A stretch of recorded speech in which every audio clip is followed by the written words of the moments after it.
Armament, डिसआर्मामेंट, nuclear weapon creation and its application.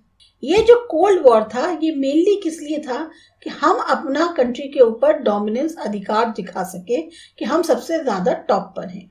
इसके कारण क्या हुआ, एक बहुत ही फियर्स तौर पे, भयंकर तौर पे जो है कंपटीशन शुरू हो गया सुपर पावर्स के बीच में। अब इस डोमिनेंस को हासिल करने के लिए आर्मामेंट रेस जो है ये सबसे ज्यादा इसको हाई प्रायोरिटी दी गई। आर्मामेंट का मतलब है जो हथियारबंद होती हैं, ऐसी जो है तैयारियां शुरू करी गई कि जिससे हमारी कंट्री जो है किसी से भी पीछे ना रहे। अमेरिका ने इस्तेमाल किया एटम बॉम्ब का फर्स्ट टाइम 2 सिटीज पर जापान की, जिसका नाम था हिरोशिमा और नागासाकी। ये किया था इन्होंने 1945 में। इस तरीके से अमेरिका ने अपनी सुपरमेसी को प्रूव किया।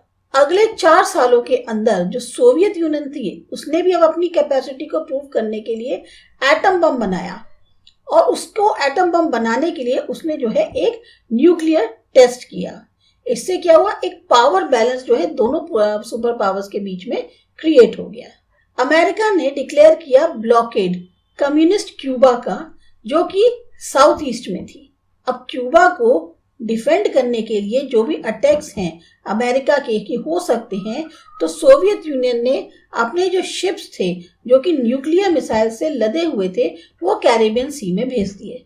दोनों ही सुपर पावर्स एक दूसरे को धमकी दे रहे थे कि हम जो है न्यूक्लियर वेपन का इस्तेमाल करेंगे। अब वर्ल्ड जो पूरी दुनिया थी वो किसकी कगार पे खड़ी थी, न्यूक्लियर वॉर की।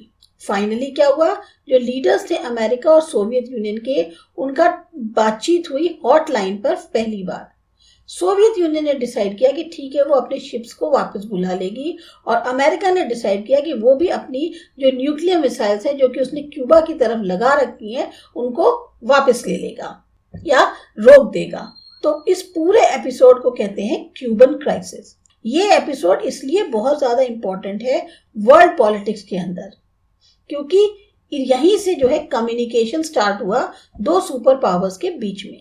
ये इंसिडेंट इसलिए भी महत्वपूर्ण है क्योंकि यहाँ से जो है एक प्रक्रिया शुरू हुई कि डिसआर्मामेंट होना चाहिए न्यूक्लियर वेपन्स का। पूरी की पूरी जो क्यूबन क्राइसिस थी उसको मानते हैं कि ये बिगनिंग थी जो एंड ऑफ कोल्ड वॉर था उसकी, यानी कि जो भी कोल्ड वॉर चल रहा था शीत युद्ध का, उसके खत्म होने की ये एक तरह से शुरुआत थी। अमेरिका, सोवियत यूनियन और ब्रिटेन तीनों ने एग्री किया कि वो लोग जो है कंट्रोल करेंगे न्यूक्लियर प्रोडक्शन के ऊपर, एक्सपेरिमेंट के ऊपर या उसके प्रोलिफरेशन के ऊपर। प्रोलिफरेशन का मतलब होता है कि उनकी जो संख्या है, नंबरिंग है, उस पर भी वो कंट्रोल करेंगे। इस एग्रीमेंट को बोलते हैं partial nuclear test ban treaty. France of course जो है उसने इस ट्रीटी को साइन करने से मना कर दिया। ट्रीटी का मतलब होता है एक तरह की संधि, तो ये उसने साइन करने से मना कर दिया। चाइना ने भी न्यूक्लियर टेस्ट किया 1964 में, और उसने भी ट्रीटी साइन करने से मना कर दिया। ये जो ट्रीटी थी इसमें बेसिकली बैन लगाया जा रहा था कि आप जो है न्यूक्लियर टेस्ट नहीं कर सकते हैं खुले एटमॉस्फेयर में, और सिवाय कम्युनिस्ट चाइना को छोड़ के बाकी और 4 जो थे वो ऑलरेडी परमानेंट मेंबर्स थे यूएन सिक्योरिटी काउंसिल के, जिनके पास वीटो पावर थी। इसके अलावा जो न्यूक्लियर वेपन्स और मिसाइल्स के थे, ये जो सुपर पावर थी, इन्होंने केमिकल और बायोलॉजिकल वेपन्स भी जो हैं वो डेवलप करने शुरू कर दिए थे। ये वेपन्स वो थे जो मास डिस्ट्रक्शन ला सकते थे, यानी कि लाखों लोगों को मार सकते थे बिना किसी मटेरियलिस्टिक नुकसान के। मतलब प्रॉपर्टी वगैरह कोई नुकसान नहीं होगा, पर हजारों की, लाखों की संख्या में लोग मर जाएंगे, और जो लोग मरेंगे वो भी कई तरह की बीमारियों से। इन जो घातक हथियार हैं इनसे जो बीमारियां होंगी उनसे जो है क्या कहते हैं लोग मर जाएंगे। तो इन दशकों के दौरान कई सारे इंपॉर्टेंट और बहुत ज्यादा जो सोच भी नहीं सकते थे ऐसे चेंजेस हुए इंटरनेशनल पॉलिटिक्स में। कई कारण थे कि जो कोल्ड वॉर था सुपर पावर्स के बीच में वो भी खत्म हो गया, और जो न्यूक्लियर बैन ट्रीटी थी उसने इसमें काफी मदद करी। इंडिया ने हमेशा इस ट्रीटी को स्वागत किया, पर वो हमेशा सपोर्टर रही डिसआर्मामेंट की, मतलब वो हथियारों के प्रयोग से दूर थी, उसको नहीं चाहिए हथियार। वर्ल्ड जो है वो हमेशा खतरे में होगा जब तक ये जो लीथल वेपन्स हैं इनका डिसआर्मामेंट नहीं किया जाएगा, तब तक दुनिया हमेशा खतरे में ही रहेगी। लीथल यानी ये जो इतने घातक हथियार हैं इनको खत्म नहीं किया जाएगा। Non align movement. कुछ नए नेशंस जो थे उन्होंने पॉलिसी अपनाई कि वो जो है अलाइन नहीं होंगे दोनों भी सुपर पावर ब्लॉक्स जो है उनके साथ या मिलिट्री ब्लॉक्स के साथ। उन्होंने डिसाइड किया कि वो एक बराबर की दूरी बना के रखेंगे इन दोनों ब्लॉक्स के साथ। तो ये जो नेशंस है इनकी पहचान हुई नॉन अलाइन नेशंस के तौर पर, और इनकी जो फॉरेन पॉलिसी थी वो कहलाई नॉन अलाइन पॉलिसी। ये जो न्यूट्रल नेशंस थी ये नहीं चाहते थे कि अडॉप्ट करी जाए कोई भी विचारधारा इन दोनों सुपर पावर्स में से किसी एक की जो दुनिया की है, और दूसरा चाहते थे कि खुद का एक ऑलराउंड डेवलपमेंट हो जिसमें इनकी खास जगह बनी रहे। तो लीडरशिप जो इंडिया के पहले प्राइम मिनिस्टर थे जवाहरलाल नेहरू उनकी, इंडोनेशिया के फर्स्ट प्रेसिडेंट सुकार्नो, इजिप्ट के second president Gamal Abdul Nasser, Ghana के फर्स्ट प्रेसिडेंट क्वामे नरकुमा और यूगोस्लाविया के प्रेसिडेंट जोसेफ ब्रॉस टीटो, इन सब ने जो है सपोर्ट किया इस मूवमेंट के लिए।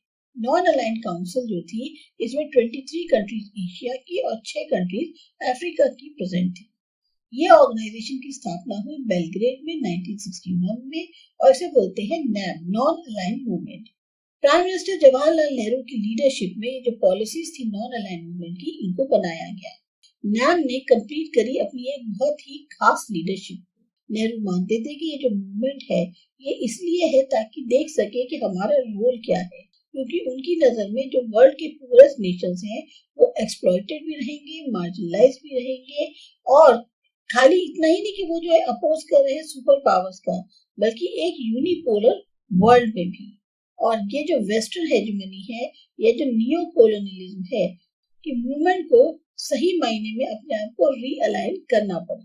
इन्होंने फॉरेन ऑक्यूपेशन को कि इंटरफेरेंस कर रहे हैं इंटरनल अफेयर्स में उसको, या बहुत ही एग्रेसिव तौर पे यूनिलेटरल मेजर्स उठा रहे हैं, इसका विरोध ही नहीं किया, बल्कि उसने जो है ध्यान जो है वो शिफ्ट किया सोशियो इकोनॉमिक चैलेंजेस पर, जैसे कि जो कि मेंबर स्टेट्स फेस कर रहे थे, खास तौर से जैसे इनइक्वालिटीज जो कि ग्लोबलाइजेशन में हो रही है, या जो लागू करी जा रही है नॉन लिबरल पॉलिसीज, उनके ऊपर जो है इसमें ज्यादा फोकस दिया गया। नॉन अलाइन मूवमेंट जो है वो आइडेंटिफाई किया जा सकता है इकोनॉमिक अंडर डेवलपमेंट के तौर पे, पॉवर्टी या सोशल इंजस्टिस, जो कि एक तरीके से खतरा है पीस और सिक्योरिटी के लिए। आज की डेट में ज्यादा से ज्यादा कंट्रीज ने नॉन अलाइन मूवमेंट को ज्वाइन किया है। यूनियन समिट जो है जो कि हेल्ड हुई थी कुआलालंपुर में 13 मई 2003 में, पिछले 4 दशकों से कई सारी घटनाएं हुई। सोवियत यूनियन की टूट हो गई, उसके कारण रशिया पावर जो है वो कम होती चली गई, अमेरिका सुपर पावर के तौर पे उभर कर आई, इंपीरियल पॉलिसी जो है वो कम होती गई, ताकि एक बाकी और कंट्रीज जो है उनको कम किया जा सके। इंपीरियल पॉलिसी जो है बाकी कंट्रीज में जो ज्यादा थी उसको भी जो उन्होंने कम कर दिया। ऐसी सिचुएशन में जो नॉन अलाइन मूवमेंट था उसने बहुत ही अहम रोल प्ले किया। नॉन अलाइन नेशंस अपनी नॉन अलाइन पॉलिसी के साथ काफी सक्सेसफुल रहे तो योगदान देने में वर्ल्ड पॉलिटिक्स के अंदर। नॉन अलाइन मूवमेंट सक्सेसफुल हो पाया कि वो जो है अपना एक नैतिक तौर पे असर जो है वो दिखा पाया वर्ल्ड पीस को मेंटेन करने में, वॉर्स को रोकने में, ह्यूमन सोसाइटी को मेंटेन करने में, नेशनलिज्म को, यहाँ तक कि सुपर पावर्स जो हैं उन्होंने भी अडॉप्ट किया एक एटीट्यूड डिसआर्मामेंट का। Non align movement. कुछ नए नेशंस जो थे उन्होंने पॉलिसी अपनाई कि वो जो है अलाइन नहीं होंगे दोनों भी सुपर पावर ब्लॉक्स जो है उनके साथ या मिलिट्री ब्लॉक्स के साथ। उन्होंने डिसाइड किया कि वो एक बराबर की दूरी बना के रखेंगे इन दोनों ब्लॉक्स के साथ। तो ये जो नेशंस है इनकी पहचान हुई नॉन अलाइन नेशंस के तौर पर, और इनकी जो फॉरेन पॉलिसी थी वो कहलाई नॉन अलाइन पॉलिसी। ये जो न्यूट्रल नेशंस थी ये नहीं चाहते थे कि अडॉप्ट करी जाए कोई भी विचारधारा इन दोनों सुपर पावर्स में से किसी एक की जो दुनिया की है, और दूसरा चाहते थे कि खुद का एक ऑलराउंड डेवलपमेंट हो जिसमें इनकी खास जगह बनी रहे। तो लीडरशिप जो इंडिया के पहले प्राइम मिनिस्टर थे जवाहरलाल नेहरू उनकी, इंडोनेशिया के फर्स्ट प्रेसिडेंट सुकार्नो, इजिप्ट के second president Gamal Abdul Nasser, Ghana के फर्स्ट प्रेसिडेंट क्वामे नरकुमा और यूगोस्लाविया के प्रेसिडेंट जोसेफ ब्रॉज टीटो, इन सब ने जो है सपोर्ट किया इस मूवमेंट के लिए। नॉन अलाइंड काउंसिल जो थी, इसमें 23 कंट्रीज एशिया की और 6 कंट्रीज अफ्रीका की प्रेजेंट थी। ये ऑर्गेनाइजेशन की स्थापना हुई बेलग्रेड में 1961 में और इसे बोलते हैं NAM, non aligned movement. Prime minister Jawaharlal Nehru की लीडरशिप में ये जो पॉलिसीज थी नॉन अलाइंड मूवमेंट की, इनको बनाया गया। नैम ने कंप्लीट करी अपनी एक बहुत ही खास लीडरशिप। नेहरू मानते थे कि ये जो मूवमेंट है ये इसलिए है ताकि देख सके कि हमारा रोल क्या है, क्योंकि उनकी नजर में जो वर्ल्ड के पूरेस्ट नेशंस हैं वो एक्सप्लॉइटेड भी रहेंगे, मार्जिनलाइज भी रहेंगे, और खाली इतना ही नहीं कि वो जो है अपोज कर रहे हैं सुपर पावर्स का, बल्कि एक यूनिपोलर वर्ल्ड में भी।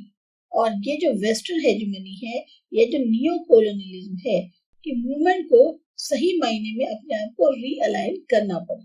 इन्होंने फॉरेन ऑक्यूपेशन को, कि इंटरफेरेंस कर रहे हैं इंटरनल अफेयर्स में उसको, या बहुत ही एग्रेसिव तौर पे यूनिलेटरल मेजर्स उठा रहे हैं, इसका विरोध ही नहीं किया, बल्कि उसने जो है ध्यान जो है वो शिफ्ट किया सोशियो इकोनॉमिक चैलेंजेस पर, जैसे कि जो कि मेंबर स्टेट्स फेस कर रहे थे, खासतौर से जैसे इनइक्वालिटीज जो कि ग्लोबलाइजेशन में हो रही है, या जो लागू करी जा रही है नॉन लिबरल पॉलिसीज, उनके ऊपर जो है इसमें ज्यादा फोकस डाइवर्ट किया।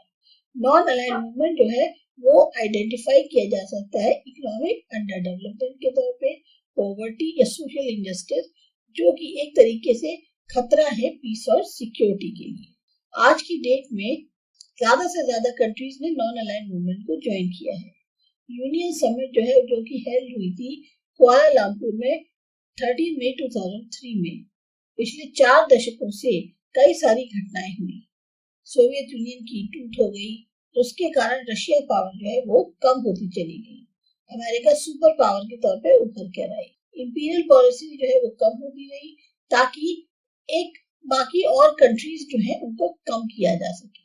इंपीरियल पॉलिसी जो है बाकी कंट्रीज में जो ज्यादा थी उसको भी जो उन्होंने कम कर दिया। ऐसी सिचुएशन में जो नॉन अलाइंड मूवमेंट था उसने बहुत ही अहम रोल प्ले किया। नॉन अलाइंड नेशंस अपनी नॉन अलाइंड पॉलिसी के साथ काफी सक्सेसफुल रहे तो योगदान देने में वर्ल्ड पॉलिटिक्स के अंदर।